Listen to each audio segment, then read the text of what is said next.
gentleman has a computer, and he said if you give him the website, he'll try to access it tonight while we're here, the document that includes section 11, so that it might be able to be explained before we leave tonight. Can you give him the website so he can try to access it tonight? I can get on the phone. Excuse me? You're looking for manifest, right?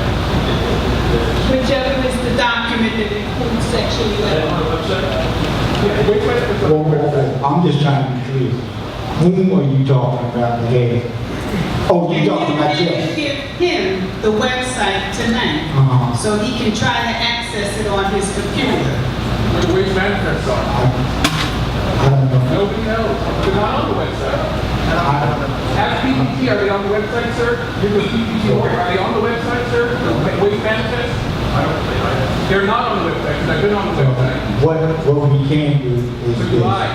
What was agreed upon is that it would be made accessible within 1 week, and you can contact vendor line.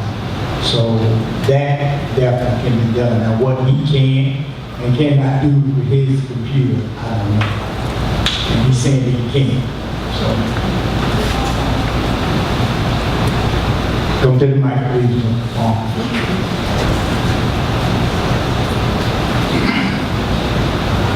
My question is this.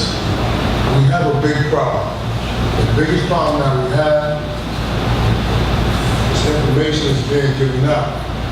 This information can cost your life or you can live. There's certain things in here is not filled out.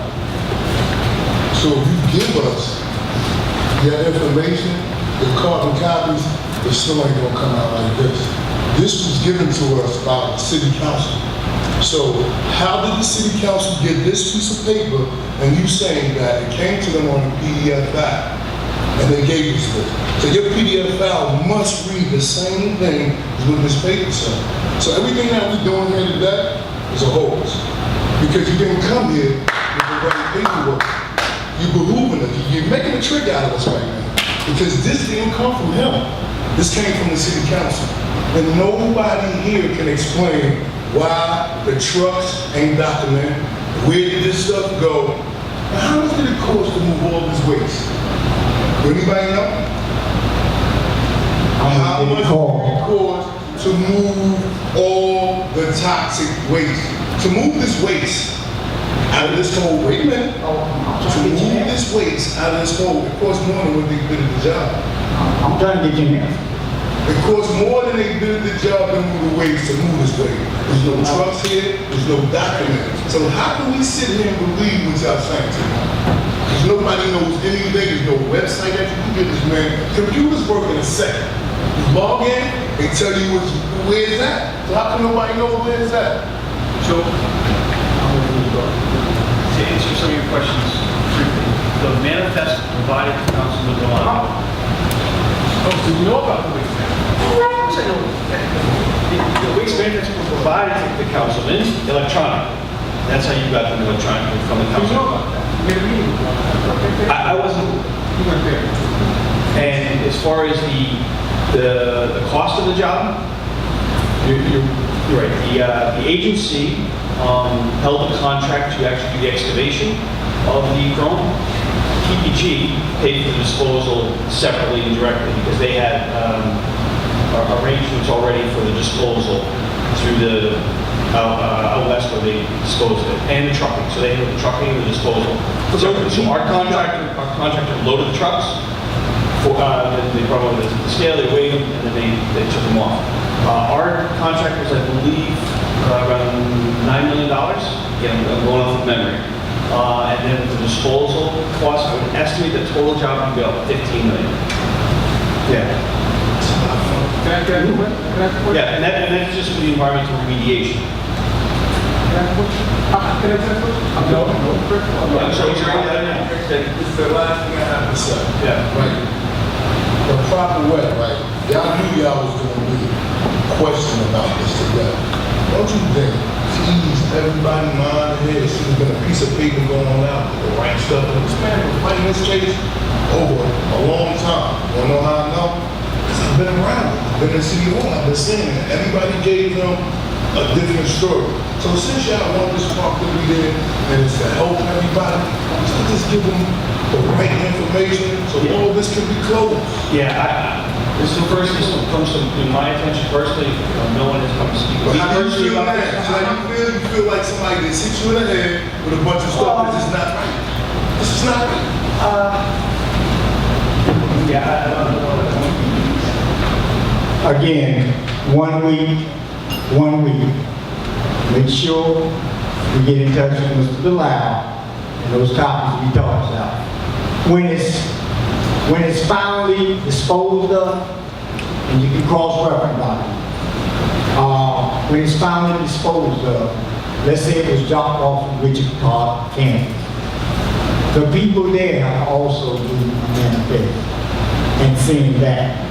So there's one that goes, and there's one that comes back. So there should be duplication of information. So one thing's for sure, we do appreciate those questions that are being raised, that are coming forward.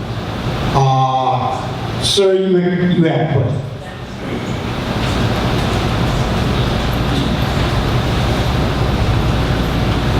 So, good evening.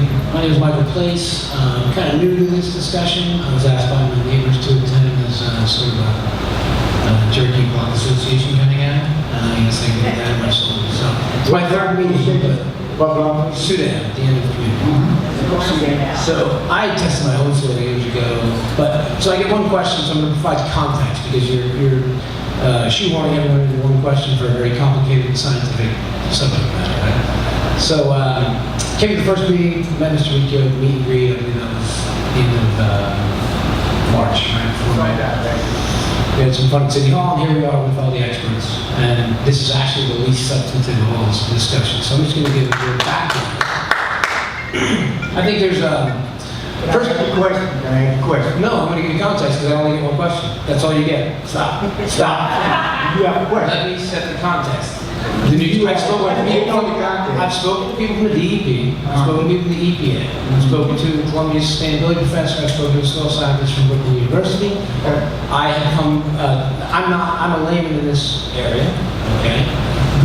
Took an interest in as a layman in testing my own soil, but I've worked in a technical field for 20 years. So the first point I want to make is that both for the health consequences that chromium causes and for the remediation of various sites, it's an evolving science. So certainty is not necessarily the best foot forward here because the EPA tells me this, the DEP tells me this. Now, going back to 2004, What's the question? We got the history. What's the question? you didn't get the history yet. No. So the DEP, What's the question? it's highly relevant. So the DEP internally is fighting within the state with the science and research department over the standards around chromium. It's very public. You can go to the website and read all about it. The state is fighting over the fact that the data was coming from PPG funded studies in the 90s. What's the question? Because it's about one question. Politely ask Not comment. Is anybody Nobody's going to be seen. me asking this question? No, it's about one question. So you're going to get your one question. And so go ahead and ask the question. I don't need you now. I'll get the question. Okay, but then can somebody come up with a question? It's a complicated topic. It's science. You know what I'm saying? Everybody here is They're going to complicated. understand my question very clearly. They understand. And it's not even going to be a hard one. Well, go ahead and ask. The state's fighting themselves over standards here.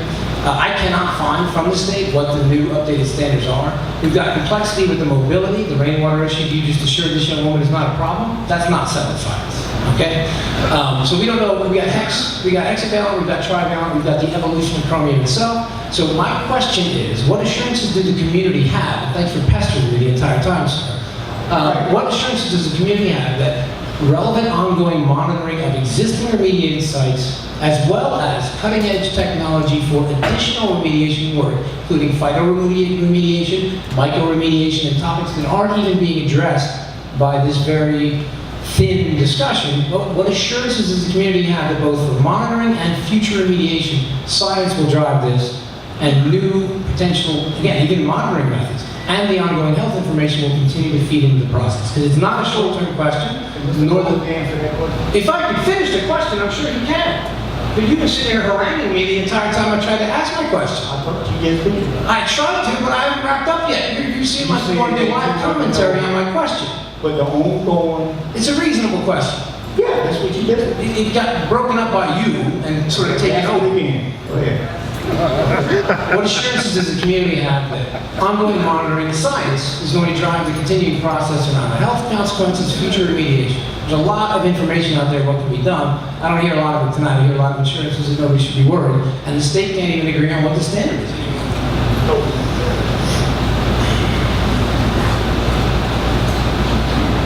There's two parts to the question. The first part of the standard, right now the state of New Jersey is working with the EPA. The EPA, if anybody realizes, has taken the lead on hexavalent and chromium. And right now they formed a group under the IRIS program, which is the one that develops risk. There's a lot of studies that are out there right now. Sure. And they have top scientists in the country reviewing all these studies. The department is part of that group. And they have a representative from Science and Research, as you pointed out. And we are waiting for the outcome of that committee. They've been, I think, convening for about 2 years. But as you said, the science is very complicated. So it takes a lot. We have the top scientists, EPA, the federal government has the top scientists in the country reviewing the chromium issue.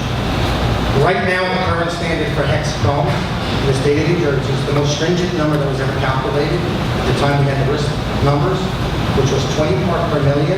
And if anybody knows who Lisa Jackson was, she was the our commissioner at the time, that policy. And I'm sure you know Lisa Jackson was not going to be cavalier about it. She put out the most stringent standard, and she also did an unprecedented thing, which was require the RPs to clean down 20 feet, which is something that's never been done. So right now we have 20 feet for residential properties, and we are examining the standard. That's part one, right? Did I answer that question? As far as monitoring goes for the sites, Can I just a quick addendum on the 20? So the standard that the science and technology folks were fighting the EPA for was correct. They wanted 1 part per million. the science and research are not fighting anyone. The science and research were basically examined one study, and they basically calculated the number of what the standard might be. Okay. But there's many, many studies. Like I said, it's complicated, and there are a lot of research has to be done by these scientists to examine all the studies to determine what the right number could be. 5-year Let me finish my answer. And by the way, the health calculation is not the only number that goes into developing a standard. Background has to be studied. They're studying background in urban areas to see what background is, and analytical capabilities. What a lab can read down to is also another part of it. It's complicated, they're examining all that. I think I've answered that part. As far as the monitoring goes for the sites are being excavated down 20 feet. Clean fill is being put in all over these sites. There's going to be a capillary break that's put in to make sure that any groundwater residual does not work its way back into the soils. Because of the capillary break, they have to get a permit from the DEP. And that permit is going to require annual biannual certification. It's going to require a fee. It's going to require inspections. It's going to require all that. The department requires all that, and the responsible party is still required to do that. And all of that is to make sure that the state's protected. We do as the Department of Environmental Protection, we use top science in these projects. How many years is the annual? I think I answered the question. Well, just ask how many years the annual test will go on. They're required to keep a permit until the site meets the most stringent standards everywhere in the department, and that means in this case it's the groundwater. When the groundwater meets the groundwater quality standard, it's clean everywhere, groundwater and soils, and they don't know no more need a permit. And that's throughout the state of New Jersey. Air testing? How long is that? It's as long as necessary. Thank you. And did you do the air testing as well with that? Is that just Excuse me, that was your one question. That was your one question, thank you. I tried. 1, 2, 3, 4. No, man, who's first? 1, 2, 3, 4. So my second question goes back to the development issue question. So you mentioned that 10% was going to be earmarked for affordable housing, and we don't know the price points yet. Is that number etched in stone, or is that still open for input from the community? And what's going to be the effect on the tax base for this development? I mean, I'm not asking specifically, but are there going to be tax abatements involved with the development? The 10% affordable housing is required by the redevelopment plan, so there'd have to be the plan would have to be amended to change that.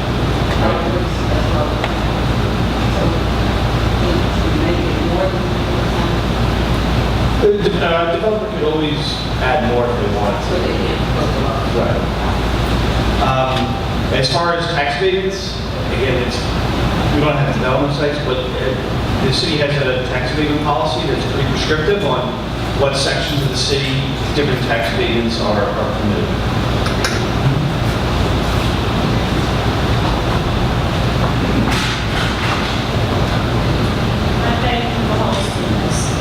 But I'd like to ask for a ground rule. If we're going to have a meeting with professionals, and we're professionals too, when we have meetings, you're supposed to come with documentation for us.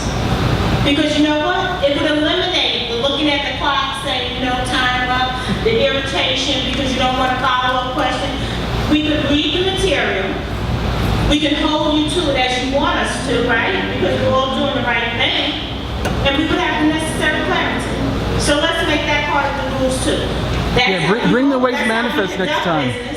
When we come and we stand before you to say something, we give you this documentation, you go home and you read it and you're fine, right? And if you have any follow-up questions, then we as a community come up with our follow-up questions. That's fair, isn't it? Thank you. Please, everyone, make sure 1 week from today, you get in touch with the Jersey City Redevelopment Agency, Mr. Ben DeLisle, so you can get those documents. Mr. Harper, you next, and then this gentleman is last. He's last. Yeah, he's last. He's last. So, how much time do we have? Like I said, it's another central question, right? I'd like to ask PPG, right, because you're the corporation that's been polluting our community for the last 30 years, right? Can you please explain to us the idea that 900 Garfield Avenue has been remediated to 5 parts per million because you were sued in federal court and you had to clean up Garfield Avenue to 5 parts per million? Why is it when you make a kids park for black children and the remediation is only 20 parts per million, which is going to make it a level that is more contaminating for the community that you've been contaminating for the last